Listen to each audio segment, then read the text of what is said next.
दिन 53।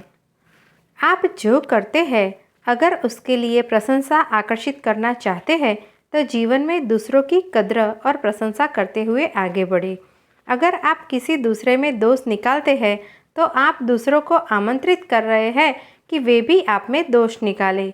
अगर आप किसी दूसरे की आलोचना करते हैं तो आप आलोचना को स्वयं ही अपनी ओर ला रहे हैं, और अगर आप दूसरों की प्रशंसा करते हैं तो स्वयं की प्रशंसा को भी अपनी ओर ले आएंगे।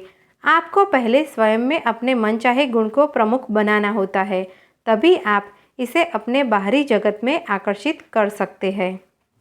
दिन 54। पूरा संसार और आपके दिन भर के हर पल का प्रत्येक विवरण आपको आपके भीतर की स्थिति दिखा रहा है। आप किस स्तर पर है इसका प्रमाण आपको अपने जीवन में आए लोगों, परिस्थितियों और आपके आसपास घट रही घटनाओं के जरिए मिल जाएगा। आपके भीतर जो कुछ है, जीवन आपको आईने में उसी का प्रतिबिंब दिखा रहा है। दिन 55। यदि कोई व्यक्ति किसी दूसरे के बारे में नकारात्मक सोचता है तो वही नकारात्मक विचार कई गुना होकर उसकी ओर लौटते हैं।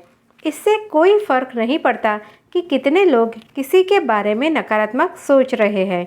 अगर वह व्यक्ति आनंद में है तो वे विचार उस तक कभी नहीं पहुंच सकते, क्योंकि ऐसे विचार एक अलग आवृत्ति पर स्पंदित होते हैं। वे सारे नकारात्मक विचार कई गुना होकर उन्हीं लोगों की ओर लौट जाएंगे जो उन्हें सोच रहे थे।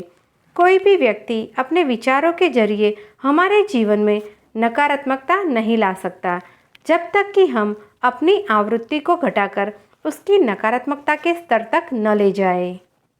दिन 56। हम हर समय ज़्यादा या कम तीव्रता के विचार सृष्टि में भेज रहे हैं और उन्हीं विचारों के परिणाम भी भोग रहे हैं। न सिर्फ हमारी विचार तरंगे हमें और दूसरों को प्रभावित कर रही है, बल्कि उनमें एक आकर्षण शक्ति भी पैदा होती है।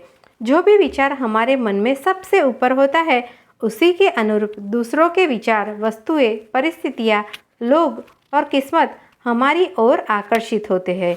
William walker Atkinson, 1862 to 1932, thought vibration.